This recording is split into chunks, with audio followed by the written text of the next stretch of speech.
So, I think we've probably waited long enough for the rest of whoever else is gonna show up. They're just gonna have to watch it on YouTube or catch the broadcast. But like I said, drum those fingers away. Uh, yeah, Periscope has some issues, and but it is what it is. So we're gonna get started. All right.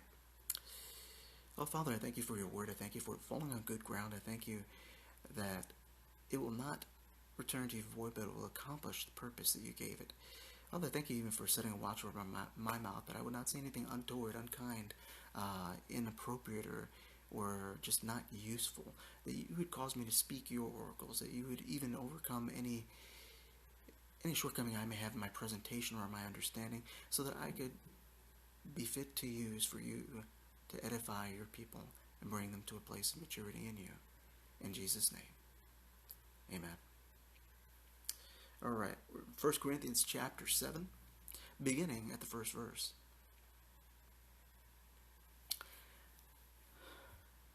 Now, concerning the things about which you wrote, Paul is addressing something they wrote to him, because apparently they wrote letters back and forth, and they appear to have some questions that he's now about to answer. So it is good for a man not to touch a woman.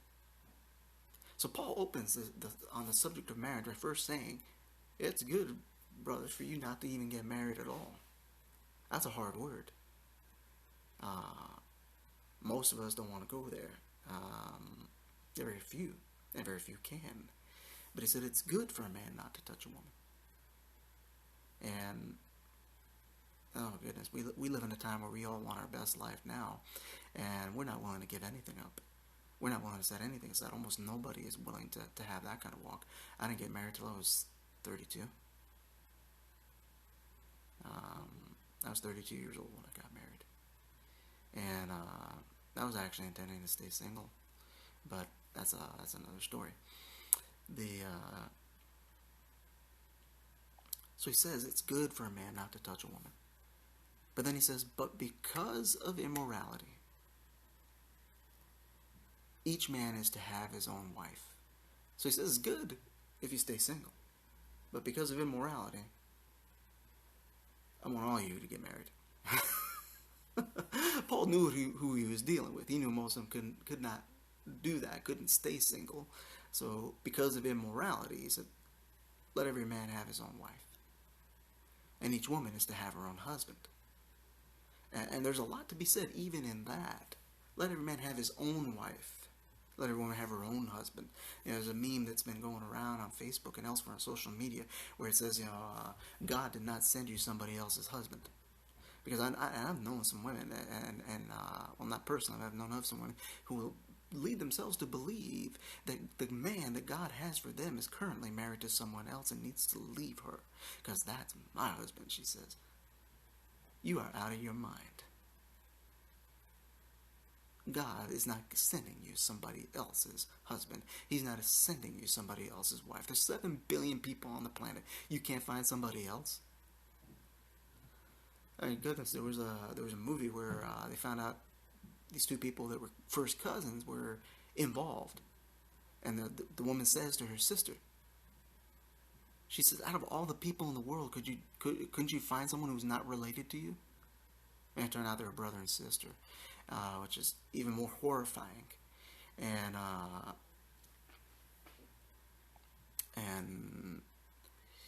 But anyhow, you're supposed to have your own husband, your own wife. If indeed it is the will of God for you to be married, I want you to understand there's somebody God has for you. And they're not currently belonging to someone else.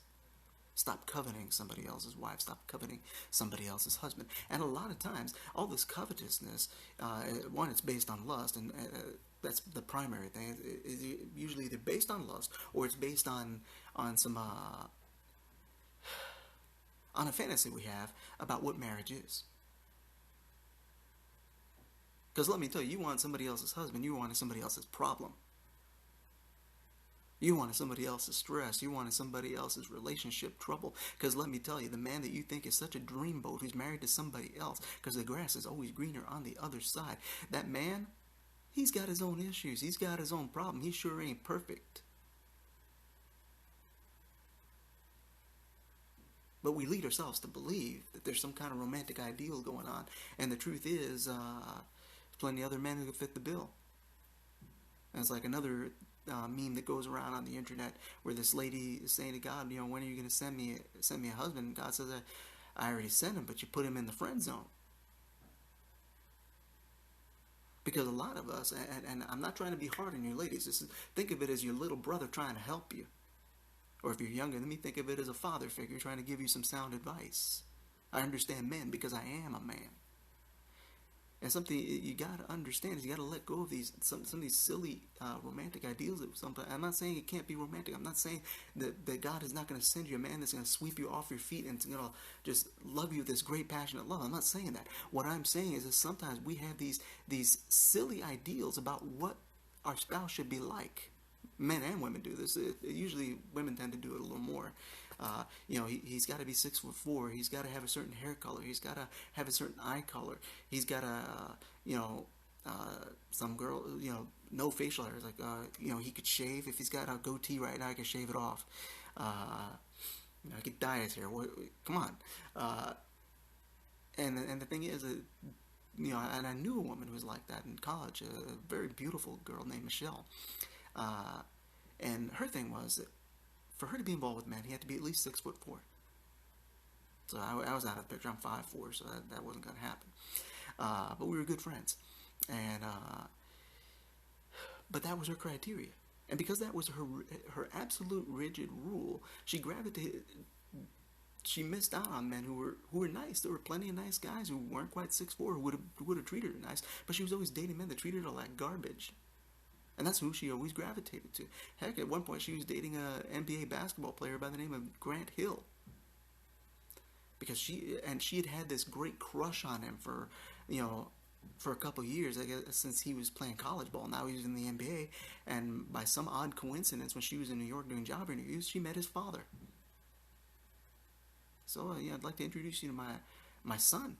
And, she thought it was just some old man trying to play matchmaker. And then it turned out he was Grant Hill's father. And so she thought this was, and she was a Christian girl. So she was thinking, this is my confirmation. Oh my goodness, God has sent me my husband and all this other nonsense. And it turned out he was a jerk. Treated her real bad. I remember one night, I'd come back, I'd gone out of town, I'd come back, I'd just come from the train station, back onto campus, and I ran into her. And she's walking around crying. Because he just dumped her, and the whole relationship, he treated her bad because she was after something superficial, and she thought she could take this superficial thing and then add the other ingredients that she wanted and create the man that she wanted. Let me tell you, I'm gonna be. Can I be real with you, ladies? The last time a woman changed me, I was in diapers. Let that sink in for a moment. That was the last time a woman changed me. It is almost impossible for you to change a man. And something you also got to understand about marriage, and we haven't even gone into the rest of the scriptures yet. I'm getting ahead of myself here. But you're not going to be able to change him. Now, perhaps God will change him. But a lot of times we even take that, we presume that God is going to change him. We end up marrying somebody that God did not want us to marry. I remember hearing on a radio program, this woman had called in about the man that she married, and she was wondering whether she should move on and divorce the guy. And the prophet told her, look, I know you're not ready. I can hear it in your voice. You're not ready to leave this guy. He's treating you bad. He's not going to change. This is what you submitted to. When you made that covenant with God to marry this man, you agreed to put yourself under his authority. And God, see, there's something that this prophet calls the legislation of marriage, or the law of marriage. Something you got to understand about marriage is God set an order. God is not going to violate the order he created. God made the man the head.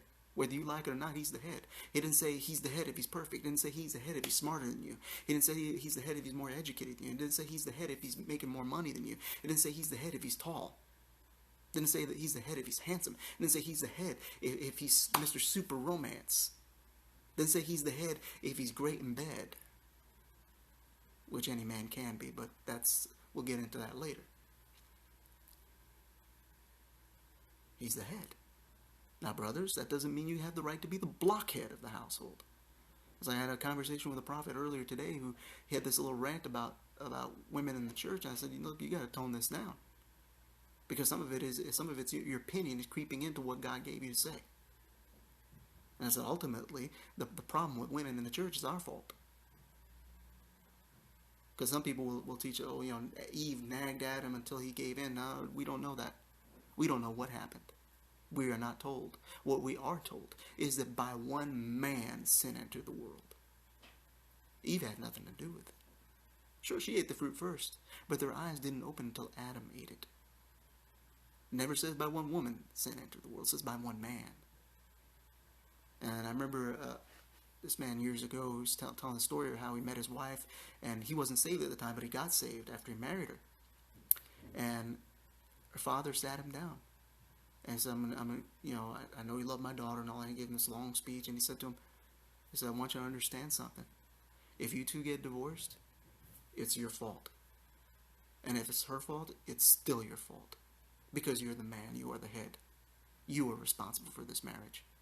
God is not going to come to anybody else about the problems in your marriage. It's on you. So brothers, when there's problem with the women, when the women aren't submitting, when the women, and let me get this, let's be honest, Western society has taught women to devalue men. They've taught women not to respect men. They've taught women to mistreat men. Women believe they can hit a man and he should just take it. I cannot imagine the patriarch Abraham taking a slap from a woman and not doing anything. Remember that Abraham was the same guy who allowed his wife to beat up a woman who was pregnant with his child. Think about that. You really think Abraham would have let somebody slap him? Think again. And that was the friend of God. And I'm not, brothers, I'm not telling you to hit your wife. What I'm telling you is both of you need to keep your hands to yourself. Both of you need, if you're looking to hit somebody because you're mad, you got some problems with you got some anger management problems. You need to grow up.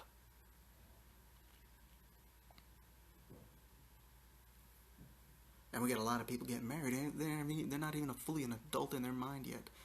Grown in other ways, but not grown in dealing with people, not grown in how we relate to people.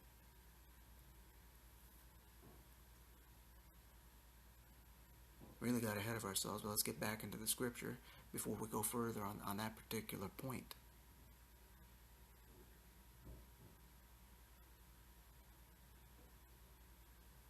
Thank goodness.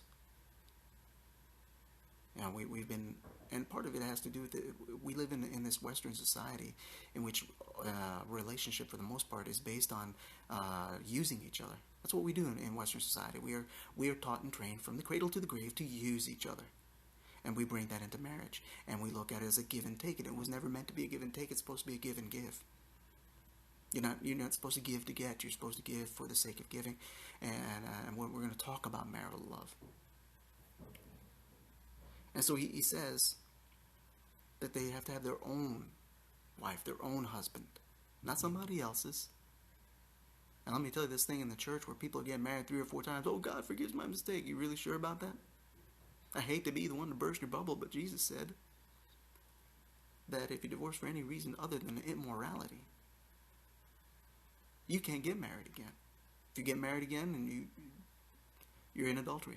He didn't make any escape laws. He didn't make any exceptions. And we're going to get into the few cases where you can. There's immorality, then there's also abandonment, and severe abuse could be seen as abandonment as well. So I'm not telling you to stay in an abusive marriage. Get away from that guy.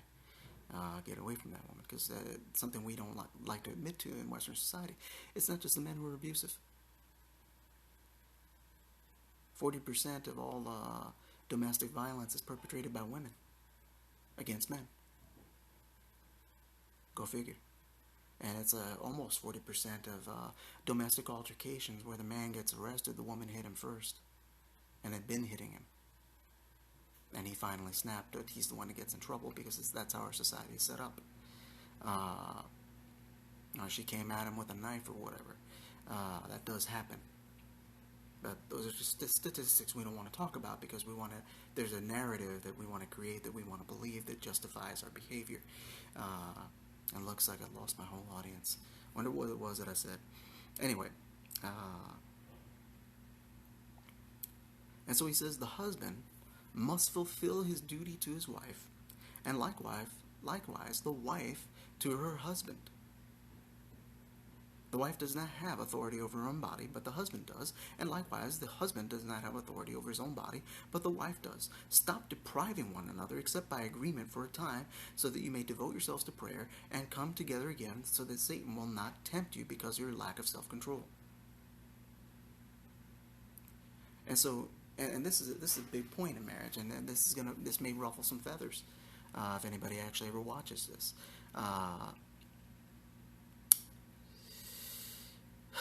Something you gotta understand.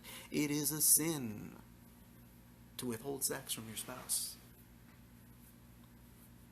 And ladies, you tend to be more guilty of this than we brothers are, because the truth is, most married men will still want to have sex even when they're mad at you. Now, because if we're really the average man, if he's really mad at his wife, he's still going to want to have sex. It might be angry passion, but he's still going to want some action. That's probably easier for us. But anyhow, we're not supposed to deprive one another. And it's a sinful thing to do. And here in the Western culture, it's kind of encouraged, and women have learned to withhold sex as a means of control. And you got to stop doing that, because what you're doing is you're practicing witchcraft in your marriage. You're withholding sex. You haven't given the man any loving for the last 3 months, and then you wonder why he's looking at somebody else. I'm not saying that he's justified in doing so. What I'm saying is you help create the circumstance.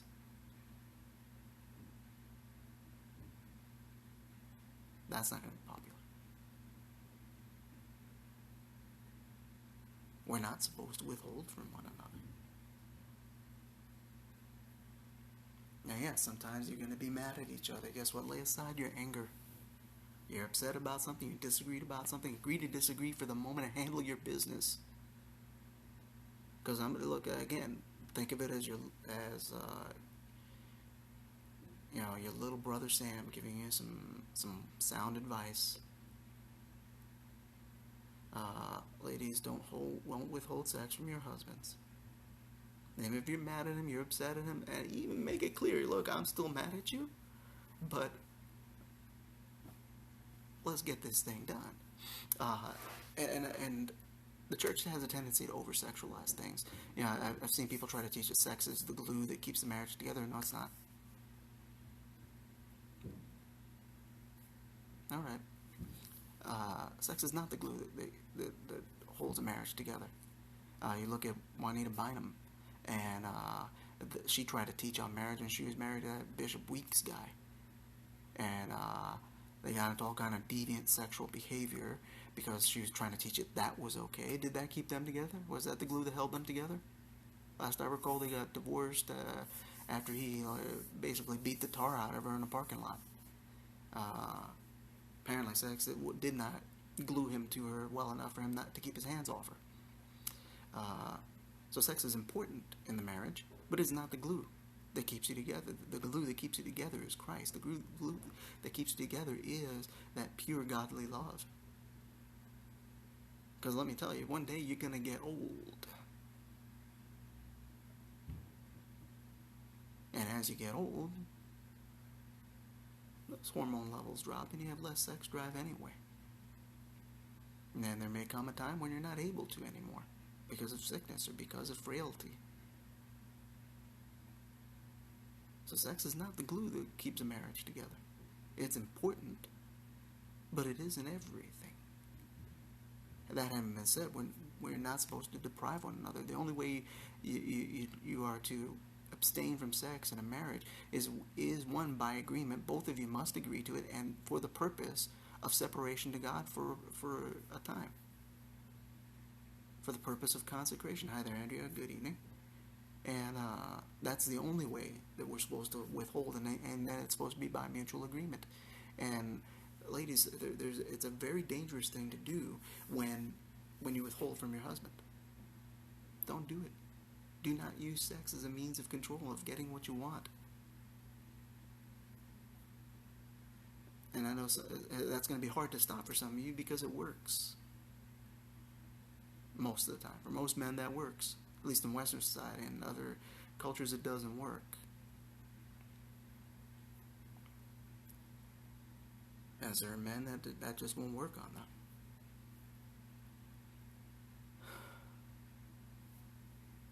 And something you have to understand is that you are protecting your husband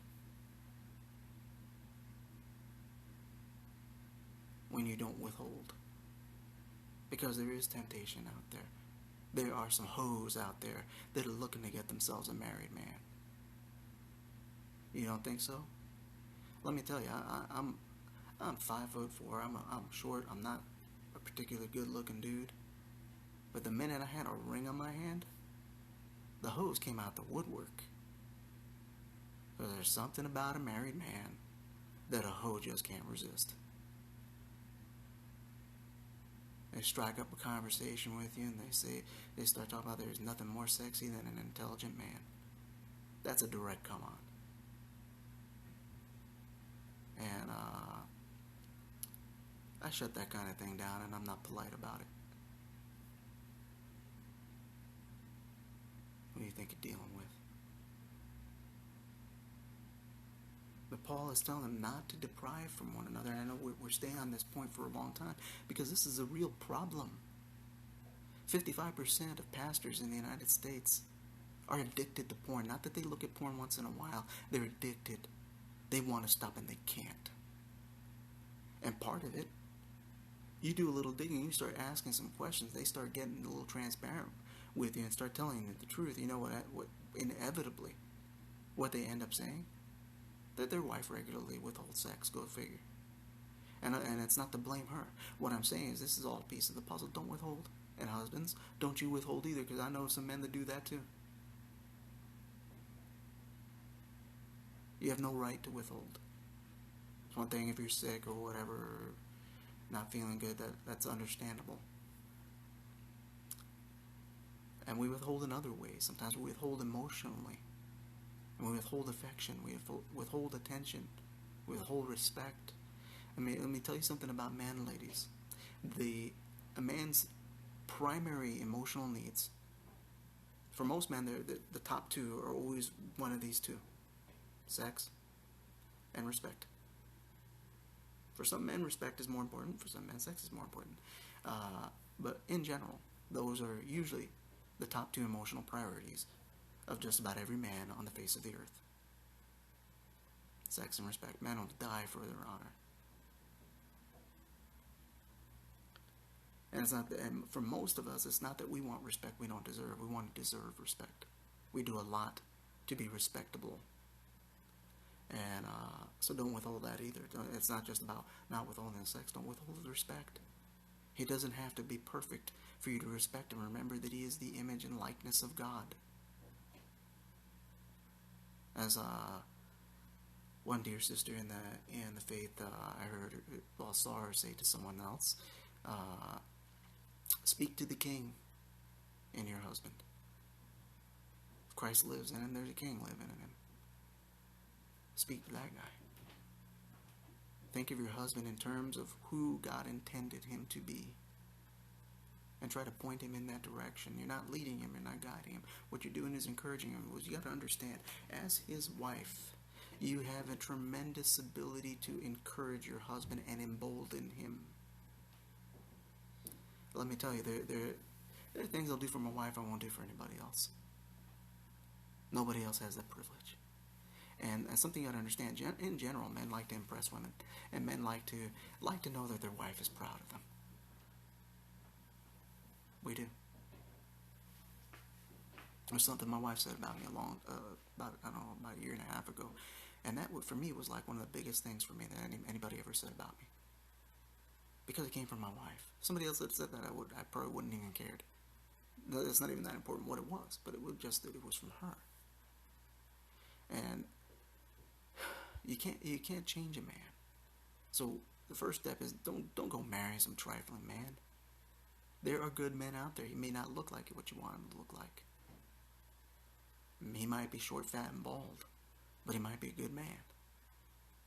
Uh, he might be tall and skinny with a big nose. He might be kind of a goofy looking dude.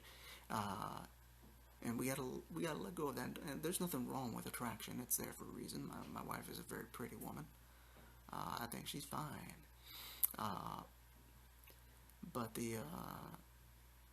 we gotta make that not so much the priority that we make it, because we take the superficial things and we make them such a priority, and we think marriage is build a bear, where you can take the teddy bear you like and then add the things you want on him, and it don't work that way.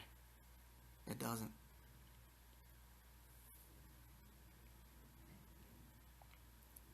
Like I said before, last time a woman changed me, I was in diapers. So you have to fulfill your duty to one another. Don't withhold. Don't withhold affection. Don't withhold respect. Don't withhold sex. And the reason why Paul says this is so that Satan will not tempt you. Because especially while you're still young, you still got your hormones. Your husband still has his testosterone flowing in his blood at good levels. So he still has sex drive. And because men are visual, he may start noticing other women. Doesn't make it your fault. It's still his fault if he goes and cheats. But why let that happen? Why leave an opening for it? You're in a position to protect your husband from that. And Paul appears to agree with that statement. There's a whole lot of temptation that won't even come at your husband if you are handling your business. And the same thing, brothers. There's a whole lot of temptation that will not come against your wife if you are handling your business. Because a lot of times, let's face it, and I'm going to go here for a minute. Brothers, sometimes a lot of us have a tendency to approach sex selfishly. You're just in there, you're just going in to get your rocks off. And you're not even trying to please your wife. And I don't want to get too graphic here. Make some effort. If you got to do some research, if you got to get in shape because you run out of breath too easy or whatever, start doing some push-ups or something. Go for a long walk in the morning. Do some cardio. Not that you got to be Mr. Universe. Not that she has to be Miss Universe. The point I'm making is make some effort. Take some interest in, and it's not even just about giving your partner, your spouse sexual pleasure. It is really the real issue at hand is making an effort to show proper godly affection. Because let me tell you, the man who approaches sex with his wife from a selfish standpoint, I guarantee you that's not the only area he's selfish in. Guarantee you. There's no way he's not just selfish there. And brothers, and I know it doesn't say it in this passage of scripture. I think it's Peter that wrote, "Husbands, love your wives as Christ." No, it might have been Paul. "Husbands, love your wives as Christ loved the church and gave himself for it." There is no greater sacrifice that's asked of anyone outside of Christ in the Bible. You're to love your wife like Christ loved the church. That's a big sacrifice. Now, some of you are willing to die for your wife, but you're not willing to live for her. You know, you want your wife to give you some more action. Start being considerate. Think of her feelings. Think of her needs. Think of her wants. Think of little things you can do for her. And goodness, some of you don't even know your wife's favorite color.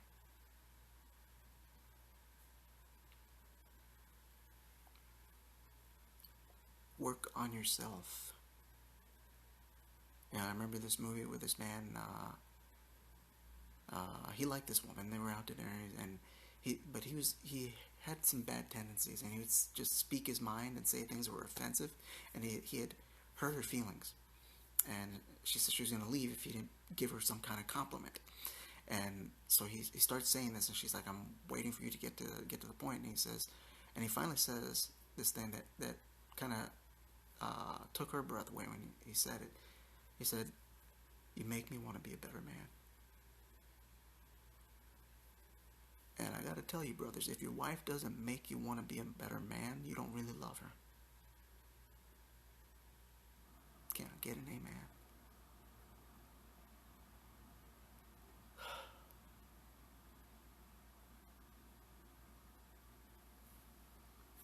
It's not just about being willing to take a bullet for your wife, but you got to be willing to become a better man.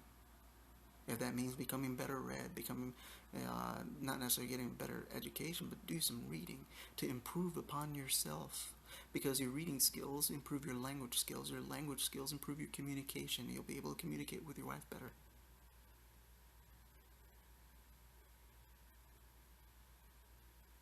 Especially in these days, you got Google on your side.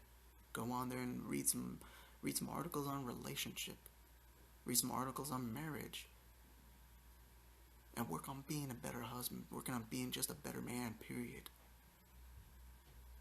You know, it's like I was telling this prophet I was talking to earlier today about, he's got an issue with disrespectful women. I said, even that, it tends to be our fault. A lot of us spend a lot of time demanding respect because we don't command it. When you command respect, you don't really have to ask for it. And husbands, what you got to do, you want your wife's respect, earn it. Be worthy of it. And don't get me wrong, there's some trifling women out there who will disrespect you no matter what. I know because I'm related to a few. I tell you, I got some sisters, they are a trip. They're trifling and disrespectful, and doesn't matter how much respect you're worthy of, they're just gonna act the fool, and some people are like that. But brother, that's not your problem.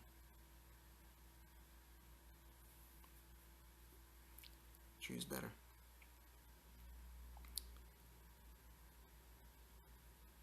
And so Paul goes on to say, "But this I say by way of concession, not of command. Yet I wish that all men were even as I myself am. However, each man has his own gift from God, one in this manner and one another in that." So he's saying he wishes every man could just stay single and just go after God and full tilt and all that. That's Paul's personal wish. But he knew not everybody has that gift. Not everybody's able to. Heather Saturday speaks.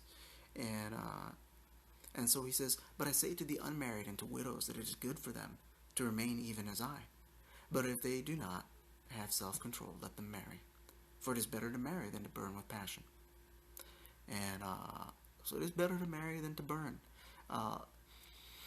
And this is a big problem in the church. A lot of us in the church, we got married because we wanted to have sex. That's why the divorce rate in the church tends to be a little bit higher than it is among unsaved people. Now, the other reason for it is that unsaved people tend to go live with people or be in sexual relationships with people they call it dating, but it's really fornicating. But they were fornicating with this person for 2 or 3 years in a relationship that was basically, they were, at least in the sight of God, married. Because they had a sexual relationship. They were acting as husband and wife. But you got to understand, God did not create sex for men and women. God created sex for husbands and wives. And so a lot of times what happens with people who are not saved, they've been through 5, 6, 7, 8, 12 relationships, then they got married. Because now they finally met somebody that they were ready to make a lifelong commitment to, and that's why they have a slightly lower divorce rate than the church does. Now, oddly enough, a very strange statistic I found that church leaders in America, their divorce rate is somewhere around 3.5%. They tend to stay married.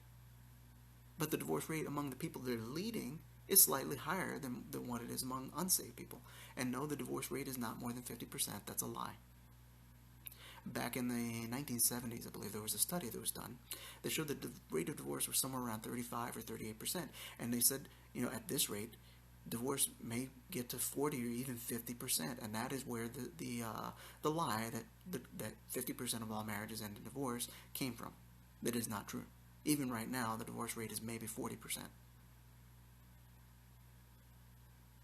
Something you got to understand: culture is always lying to you. The world is always preaching, trying to convince you of something. And what the reason why they created that lie that 50% of marriages end in divorce is to make you feel not so bad. That if you're considering divorce, well, half the people out there get divorced. And let me give you some truth here. God is not going to judge you and measure you by the standard of the world. How much sin they're engaged in is not going to buy you any brownie points on Judgment Day. God has His own rules. And so I find it strange that leaders in the church in America in particular, I don't know what it is for Canada, but I know the stats for America, divorce at a rate of 3.5%, but the divorce rate for their followers is over 40%. Leaders, there's something you're not teaching people in your churches about marriage. What is going on? How are you not able to impart this? Part of it is they just don't care. They don't care enough to teach on it. They don't care enough to make that effort. Because clearly you know something they don't. Clearly you got something they don't. Now part of it is, the problem is that we don't teach people to make better choices in relationships. We've taught people basically, and part of it is also that a lot of preachers like to have a lot of single women in their churches. It's the truth. I know a preacher right now, I'll call you by name, Marlon Hester. Have you gotten married yet, brother? You've been talking about getting married for the last several years. Talking about getting married to the mother of your children that you created by fornication. When are you going to get married, dude? You keep yourself single so that the ladies in your church will stay hopeful that maybe they'll marry the preacher. That's a really wrong thing to do. And part of that is you want them to stay single, because if they had husbands, they wouldn't be giving you so much money. Because let me tell you, their husband is not going to put up with some preacher wanting that rent money, or that mortgage money, or that grocery money. He's going to put his foot down saying, you're not taking my wife's money. And it reminds me of this movie, I forget what it was called, I think it was called Casino, with Robert De Niro. And his wife had an old boyfriend that would come around, and he'd use sympathy and get her to pity him and get her to give him money. And she would give him lots of money. She gave him like $10,000. And so he caught them together. They weren't involved, but she would still meet with him like a friend and give him money and all that. And he sat down, and he took out some money, put a big wad of $100 bills, probably like $10,000 or $20,000 on the table. He says, "You're going to take my wife's money, take my money too. But next time use a gun, that way I won't feel so bad."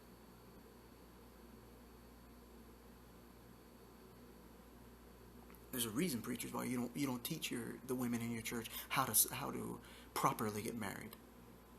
Oh, you'll titillate them with little prophecies about God has a husband for you, but you don't tell her how to prepare for that husband. You don't tell her that there's things she needs to do to prepare her mind. She needs to prepare herself as a chaste bride, that she better stop fornicating. You don't mind if she fornicates once in a while. She'll come to the altar and cry and all that, as long as she stays in your church. You don't teach her how to really get free.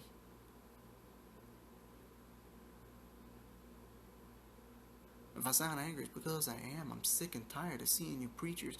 I remember I decided to check on the people that I went to church with years ago when I was part of a church, and I found out that most of the women who were single 15 years ago are still single. One of them got married this year at the ripe old age of, or the tender young age of 37. And the reason they're not getting married is the preachers that they're under don't make any effort to encourage them to do so. Because then the gravy train is going to stop.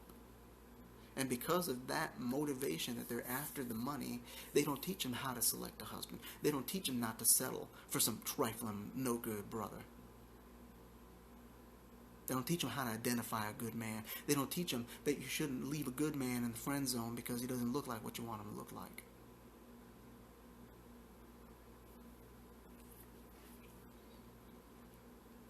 This may not be a popular sermon. And I'm not trying to be hard on you, ladies. I'm saying this because I care. I'm saying this because I don't want to hear about you getting into a bad marriage with some abusive narcissist who doesn't care about anybody but himself.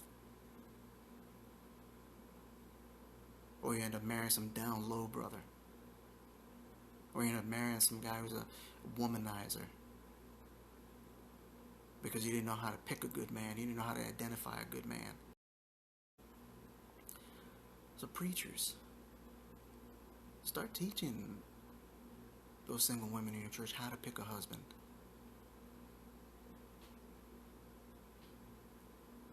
And don't go, ladies, don't go looking for a husband. You don't have to. Let me let you in on a secret. The Bible says, whoso finds a wife finds a good thing and obtains favor of the Lord. What you got to understand is it is in the nature of a man to look.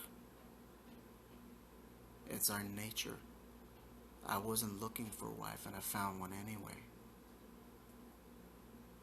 Because even though I wasn't looking, I was looking. As I once said, jokingly, when I was teaching on spiritual authority and I got to the subject of marriage, I said, I'm not looking for a wife, but I'm observing. Everybody laughed. But I observed. And I watched and I discerned. And it's something you gotta understand. Most men know who to play with and who to marry. You want a good husband? Be worthy of one. Let me tell you, I see a very sad thing in the church where a lot of young women seem to believe that they can live any old kind of way and somehow attract a good man. A good man doesn't want a trifling woman. A good man wants to be married to an equal. Sharpen your mind. Do some reading. Do some research. Learn some things. Read up on relationship. Read up on marriage. From godly sources, of course. And prepare. Because like I said before, you enter into a marriage, you have willingly, by a solemn oath, placed yourself under the authority of this man.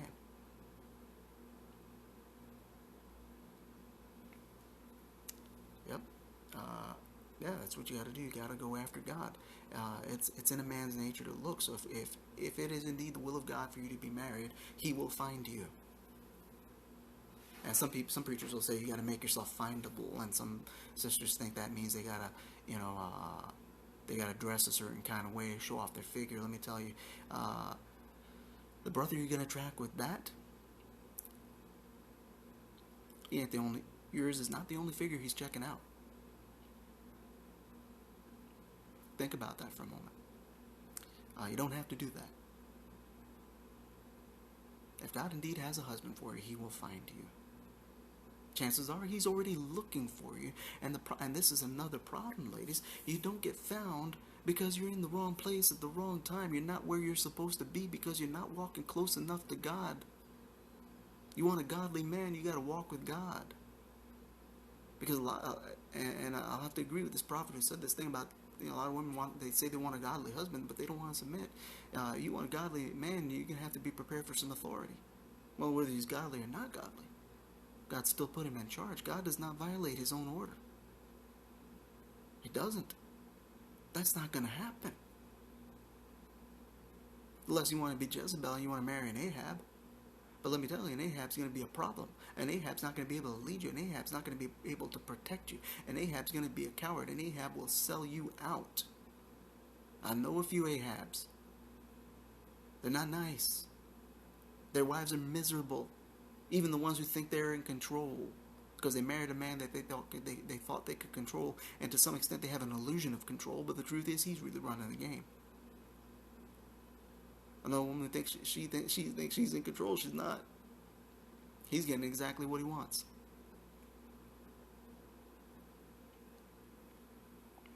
Any man you can control is not a man. That's a boy. Last woman who ever controlled me was my mama. And pretty much only until I was a teenager. I still respected her, but it was hard. I wasn't quite under control. I respect my mama, but she don't really have much say in what I do because I'm a grown man. And please, don't settle for a mama's boy. If he's a mama's boy, yes, he can come out of that.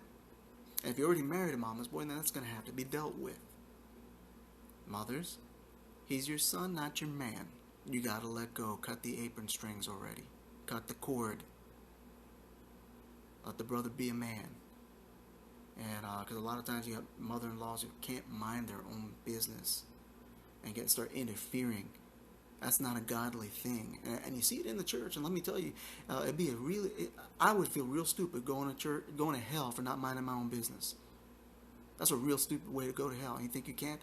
You're committing a sin because you are intruding upon something which God called holy. Something which is holy, something which is reserved. It is something separate. It is separated unto God. You're interfering in somebody's marriage. You are meddling with something that God ordained. Do you really think you can't go to hell for that? Let me tell you, some of you folk that like to interfere in marriages, you need to learn to mind your own business. You got your own drama in your own life. Don't have your own life together, but you want to meddle in everybody else's. Mind your business.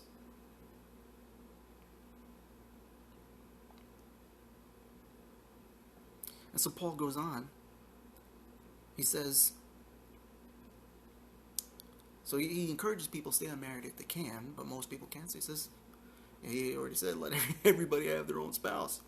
And he says, but to the married I give instructions, not I, but the Lord. And Paul is very clear when he's giving his opinion and when he's giving something as an instruction from God. He says, not I, but the Lord, that the wife should not leave her husband. But if she does leave, she must remain unmarried or else be reconciled to her husband, and that the husband should not divorce his wife. And we get divorced over stupid things because we don't have any conflict resolution skills. We want to be deep. We want to be spiritual. We want to speak in tongues and prophesy and all that, but we can't even resolve a simple conflict. We can't. We have no conflict resolution skills. We can't. We don't know how to disagree without being disrespectful, but we think we're spiritual.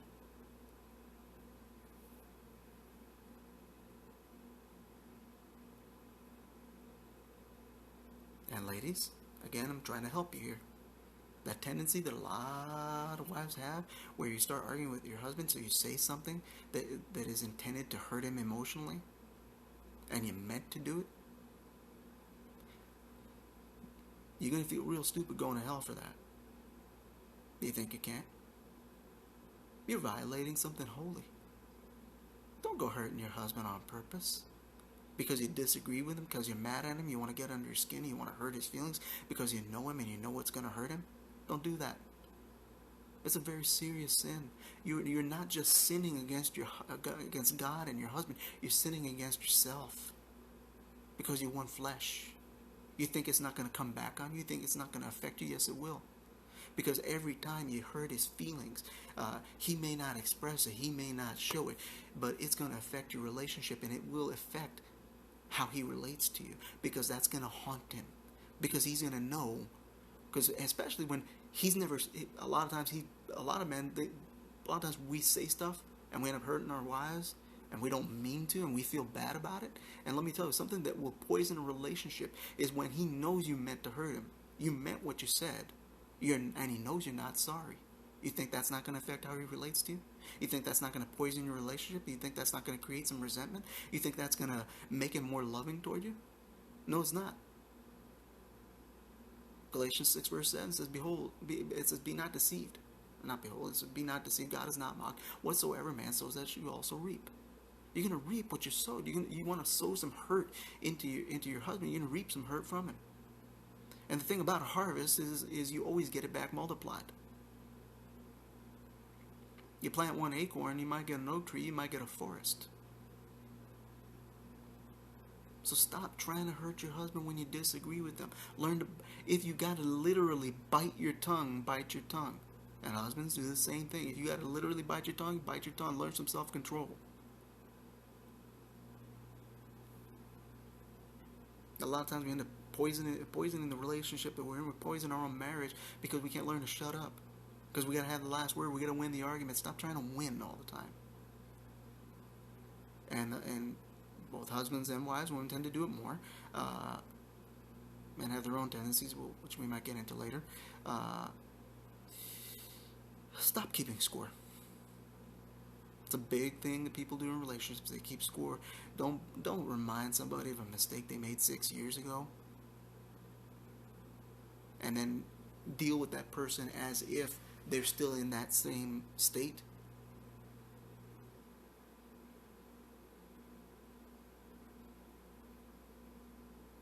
Trying to let that percolate for a moment, because sometimes we and it's a common thing. It's been taught. Women have been taught to do this in Western society, where you use a man's mistakes to try to control him, to try to manipulate him. You want to hold him accountable for every single syllable that comes out of his mouth, but nobody can hold you accountable for anything. And you're going to hold him to everything he says. Stop doing that. Because sometimes he might have said something carelessly. Sometimes he had his guard down because, God forbid, he should be at home with his wife and He was thinking for a moment it was safe that he didn't have to put every word that came out of his mouth under a microscope. Don't cross-examine your husband. You're not a lawyer. It's a dangerous thing. It's a toxic thing for your relationship. Not getting too many hearts on that because almost every woman in Western society is guilty of that.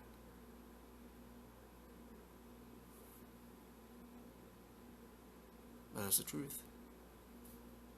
Don't keep score. Don't try to hold your husband to everything he says. Accountability is a nice thing.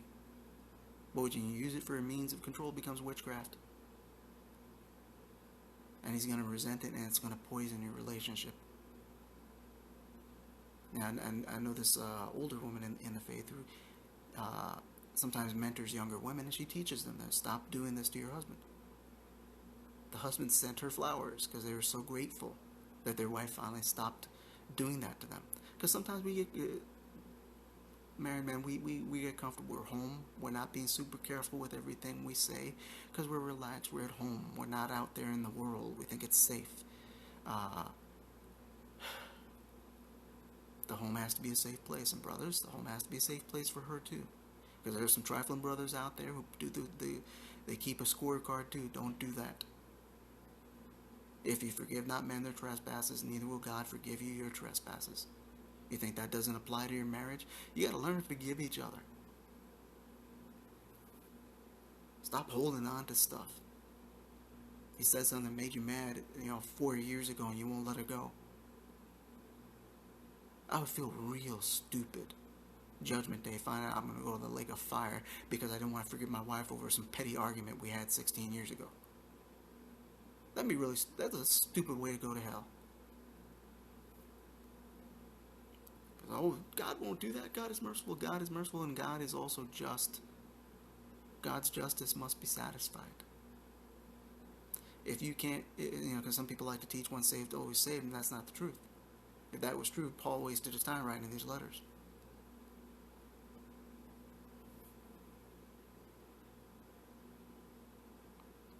There wouldn't be so many warnings in the New Testament if that were the case. So he says not to divorce. A lot of times divorces happen over the number one reason for divorce in the Western world is not infidelity. The number one thing people divorce over is disagreements over money. Money. Money's not even something real. Money is an idea.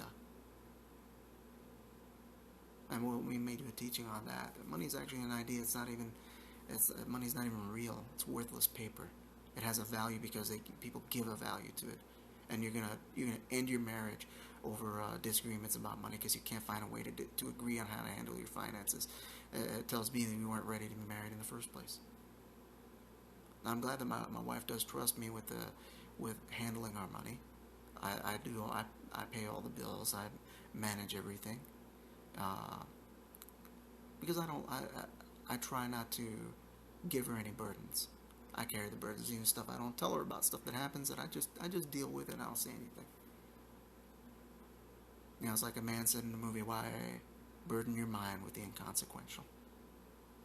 I'm not going to burden her mind with the inconsequential. If it's not something super important, not something that's going to have a lifelong impact on it, if it's not part of the big picture, some stuff I'll just go deal with it, deal with the situation, it's handled, it's taken care of. I'm not going to burden with her. I might tell her after I dealt with it. But now if it's something important, then we talk and all that. But if there's something wrong with the car, I go deal with it. Now, one day I'll put on social media a list of things my wife doesn't have to deal with because she has a man. And brothers, this is a big part of marriage, especially going back to the sex thing. Some of you, your wife doesn't feel comfortable.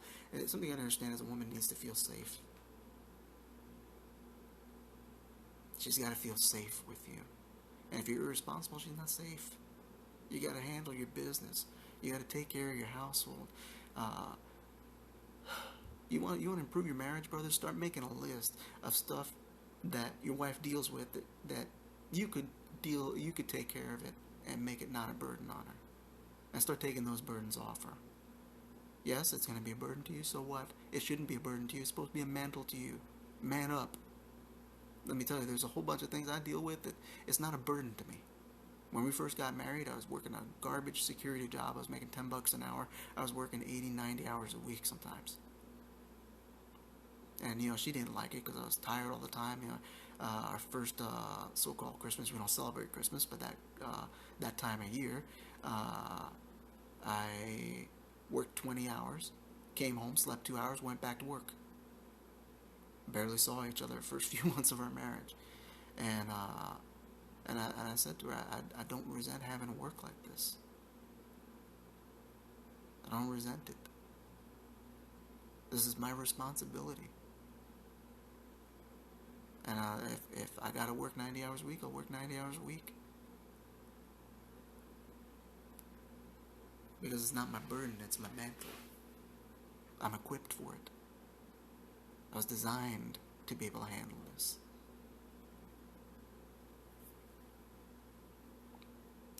Let me tell you, brothers, one of the greatest aphrodisiacs in the world is responsibility.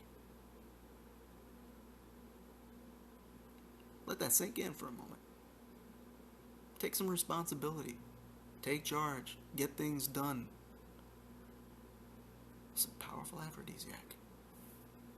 I'm being colorful there, but part of the reason why some of you have sex troubles in your marriage is because you're irresponsible. You're not handling your business. You don't feel safe.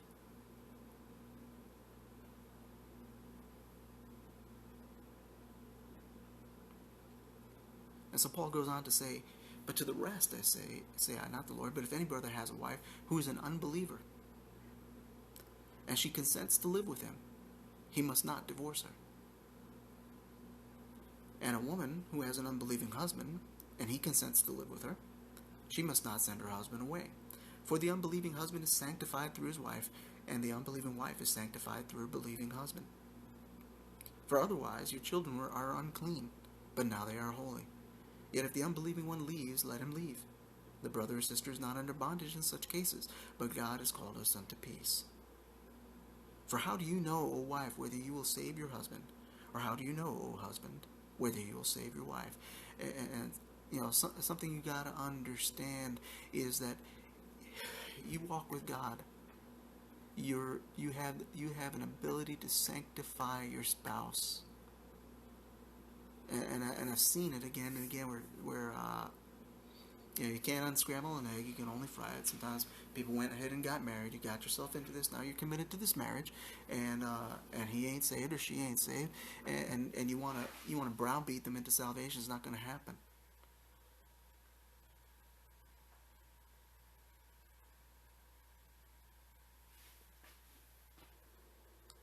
But it's your closeness to God that will draw them in. It's your intercession. It's your prayer.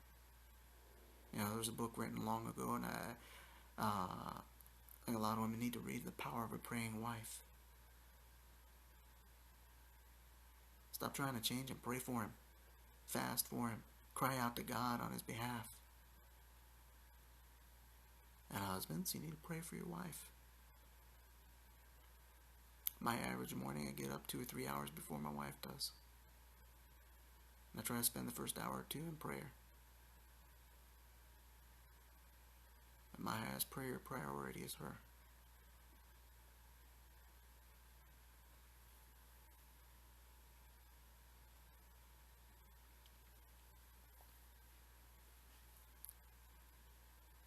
You can sanctify your spouse, but you can't do it if you're not right.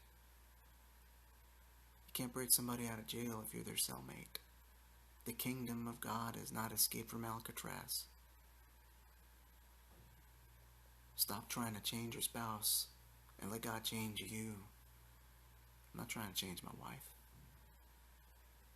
I want God to change me.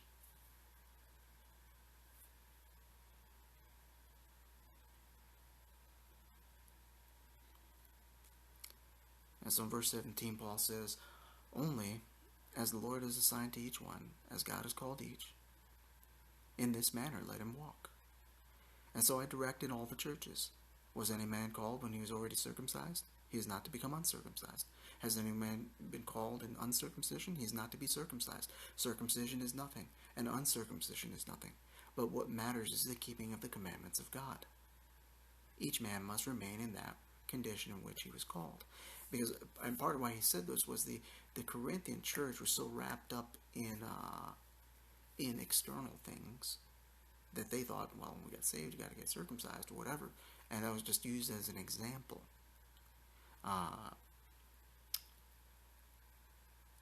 If God called you in a certain condition, it's where he called you. Stay in your lane. And he goes on to say, where you're called while a slave, do not worry about it. But if you are also able to become free, do it. So, some people take this as the Bible condoning slavery. It wasn't condoning it. What he's saying is it is what it is. This is the condition you were saved in. Some of us, we get saved and we're married to someone who's not a believer because we weren't a believer. Or we get saved and we're part of a, pretty scummy family. Or so on and so forth. Or we got saved and we live in a nasty city or whatever. A lot of times we're trying to run from a circumstance in a situation when what we're supposed to be focusing on is allowing the life of Christ to come out through us. And a lot of these things are nothing. Circumcision was the physical token of the covenant God made with Abraham. It wasn't the covenant, it was the sign of the covenant. Abraham was not justified by circumcision. He was justified by his faith.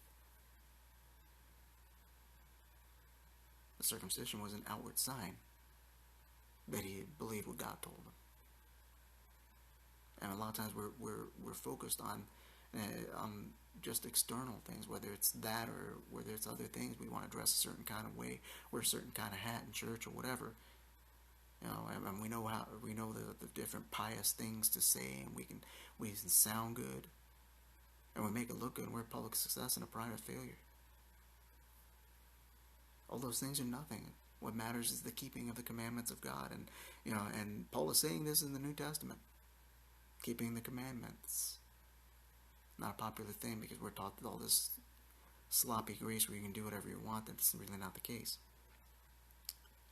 And so Paul says, now concerning virgins I have no command of the Lord, but I give an opinion, as one who by the mercy of the Lord is trustworthy. So he's telling them, this isn't a command. It's my opinion, but it's the opinion of someone God trusts. And so he says, I think it is good in view of the present distress, that it is good for a man to remain as he is. Are you bound to a wife? Do not seek to be released. Are you released from a wife? Do not seek a wife. But if you marry, you have not sinned.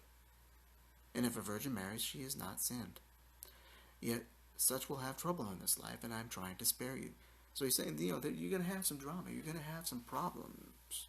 Not every marriage is going to be, a fairy tale.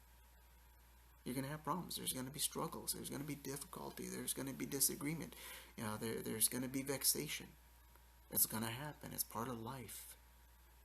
Because you get two imperfect people coming together, each with their own problems and issues, and you're going to have problems sooner or later, and it's part of the process. And you say, I'm trying to spare you of that. But if you do get married, you haven't sinned in getting married. But what a lot of us have done, we have sinned by marrying badly. Like I said before, a lot of us married because we just wanted to have sex, not because we were ready to make a lifelong commitment.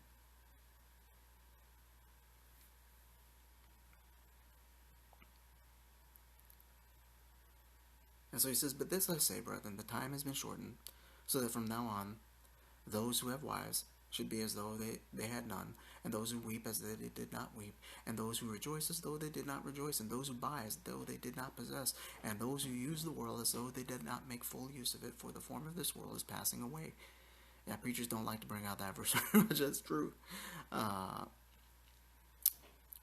And what Paul is saying here, he's not saying that you got to live like you're not married while you're married. That's not what he's saying. What he is saying is we got to learn not to be so attached to the world. And it's something I tell people frequently. You got to learn to wear the world lightly. We get so caught up in all this temporal stuff, and we make it so important. I mean, goodness, one of the best-selling Christian books of all time is Your Best Life Now. Sound like Paul's talking about your best life now? It's not. Even Paul and Joel Osteen, they're polar opposites. I'm not saying you can't have a good life. What I am saying is that sometimes we're so attached to the things of this world that God can't make any good use of us.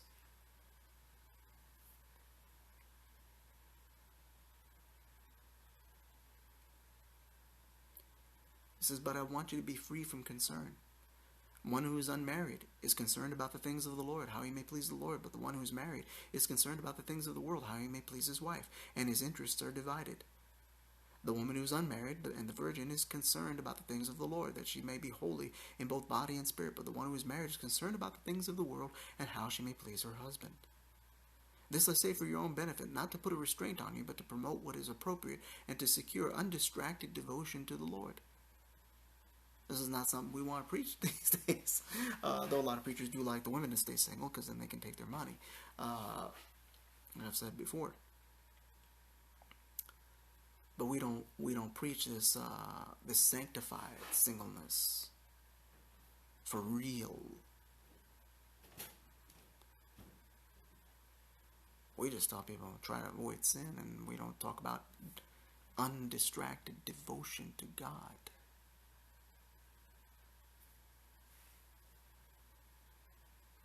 But if any man thinks that he is acting unbecomingly toward his virgin daughter, if she is past her youth, and it must be so, let him do what he wishes. He does not sin, let her marry. But he who stands firm in his heart, being under no constraint, but has authority over his own will, and has decided in his own heart to keep his virgin daughter, he will do well. So then both he who gives his virgin daughter in marriage does well, and he who does not give her in marriage will do better. And so Paul advocates very strongly for living the celibate life, which most of us cannot do. And he said, let every man have his own husband and his own wife. He's saying, if you can do it, great. If you can't, get married. And it says, a wife is bound so long as her husband lives. But if her husband is dead, she is free to be married to whom she wishes, only in the Lord. But in my opinion, she's happier if she remains as she is. And I think also that I have the Spirit of God. So he says, I'm giving my opinion, but I also think I have the Spirit of God.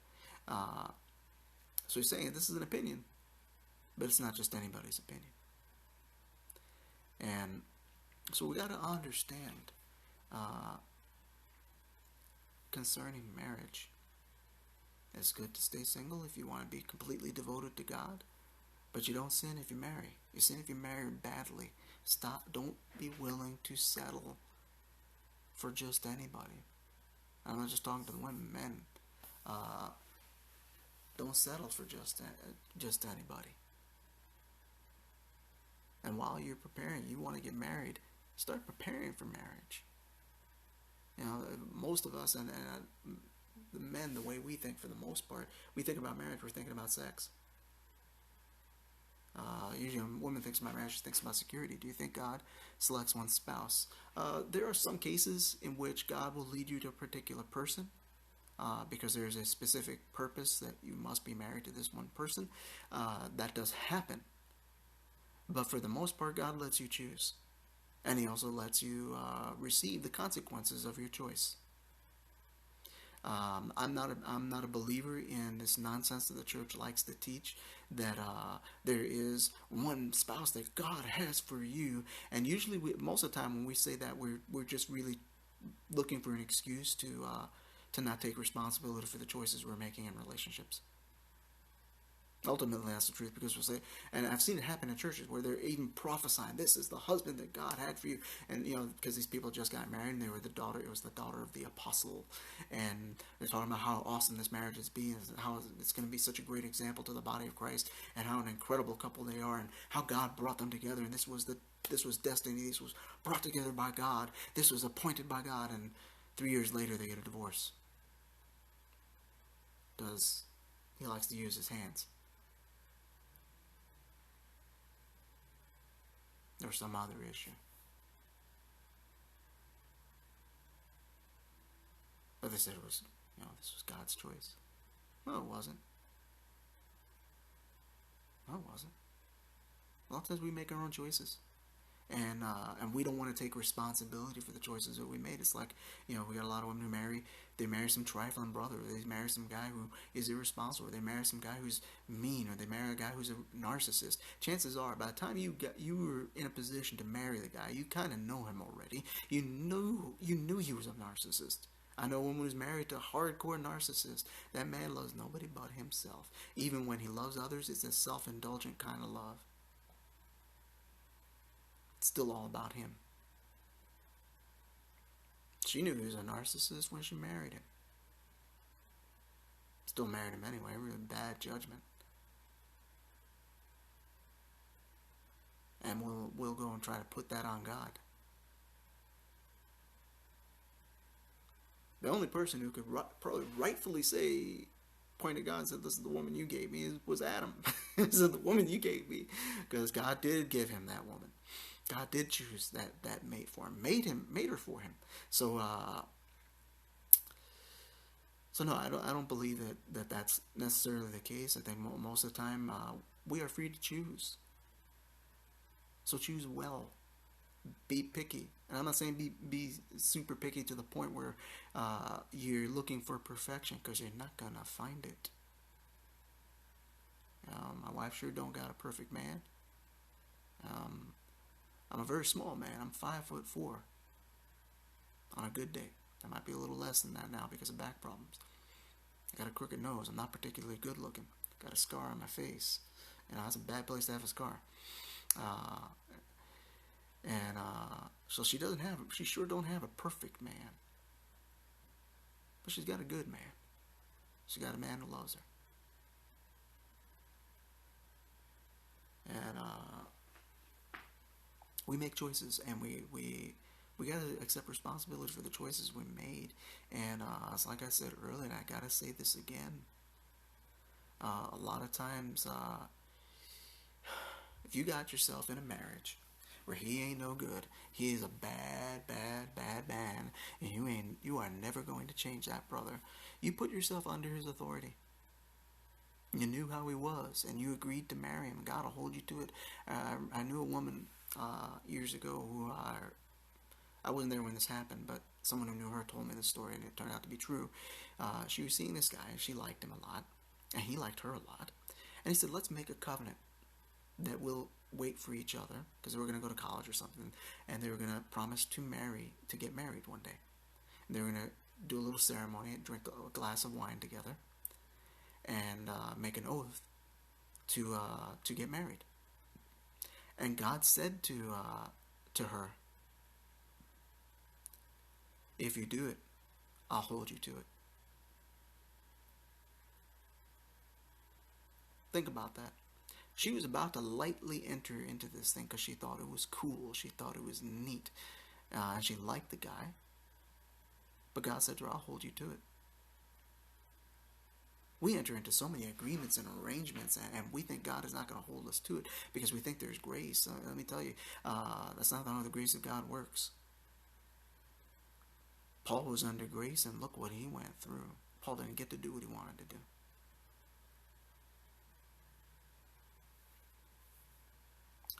So choose better. If you're waiting to get married, don't be in such a rush. God can send you a good man. God can send you a good woman. And another thing you got to understand, ladies, I'm not trying to bash, I'm trying to help you here. I want you to understand God's order. The Bible says that the man was not created for the woman, but the woman for the man. And something you got to understand is that God is not going to take that man and mold him into what you want. Now, let me tell you, I know some women who think that, that they think they're called to do something, and they think their husband's job is to make that calling happen and basically be their almost like their personal assistant for the vision they have for their life. I'm sorry, but your vision is going to have to take a back seat to your husband's vision. In most cases. God did not make him for you. He made you for him. And that's not a bad thing. Any more than it's not a bad thing that when I was a child I was under my father's authority. He was in charge, not me, and for good reason. I was a little boy. What did I know? Uh, and we can understand authority there, but we don't understand it when it comes to husbands and wives. And now looks like the neighbor upstairs is making noise. Quiet for hours when I'm not doing anything online, but as soon as I'm broadcasting, they got something to say. Uh, anyhow, you're putting yourself under his authority. Don't enter into it lightly.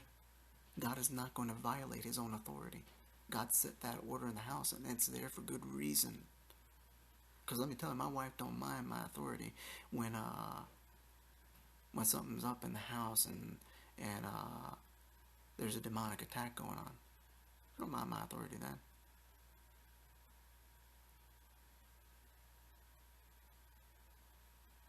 That authority is there for a reason. And some of you will say, well, my husband takes kind of a back seat. He's not that spiritual. Pray for him to become spiritual. Intercede for him. Cover him in prayer until he is. Don't try to goad him into changing. Don't try to change him. You can't pressure him into changing, because all you're going to do is build up resistance, and you're going to make it worse. Because the only change, especially if you use manipulating and controlling tactics to try to change your husband, what's going to happen is you may be able to produce some superficial changes. He may modify his behavior because you might be withholding sex or withholding affection or whatever to try to get him to do what you want. But all you're doing is behavior modification. You haven't changed this. The only thing you've done is planted some resentment there, because now he's thinking of you as a manipulator and a controller. And he will resent it. And husbands, stop being selfish. Because ultimately, because I know a lot of men like to complain about disrespectful women and women not submitting and all that stuff. Ultimately, at the end of the day, it's your fault. That's right, brothers, it's all your fault. Or at least mostly your fault, because you're in charge. God put you in charge, and he expects you to take charge. He expects you to get things done. He expects you to take responsibility. And whether you take responsibility or not, God is going to hold you responsible. Think of that for a moment, brothers, when you're thinking about getting married. There's going to come a day when you're going to stand before God and give an account for how you handled your marriage.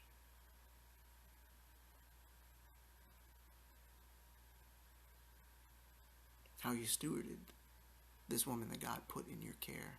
Because in the church, especially in certain church circles, we like to harp a lot about the authority of the husband and all that, and we don't talk about the responsibility. Something you got to understand about the kingdom is authority is never given God doesn't give you authority so you can have a power trip. God gives you an authority for a function. He gives you an authority because he's going to give you a responsibility with it. So your wife is not just under your authority, she's under your care.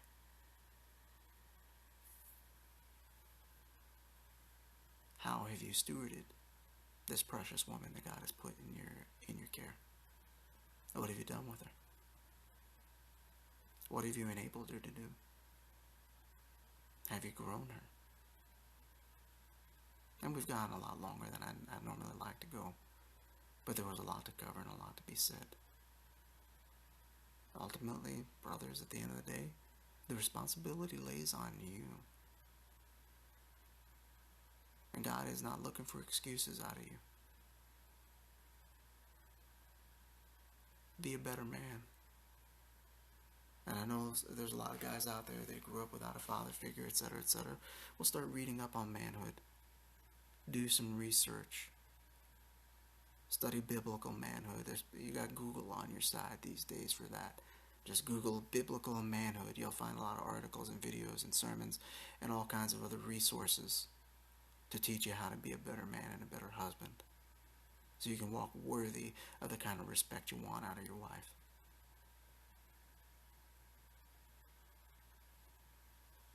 And so that you can take proper care of the wife and the family that God is putting into your trust. There's a reason why God said, husbands, love your wives as Christ loved the church and gave himself for it. That authority is given to you so you can perform that function. And that is the balance of your authority. Because have you noticed? Jesus is Lord and Master over us all, and He doesn't rule with an iron hand. When was the last time Jesus was mean to you?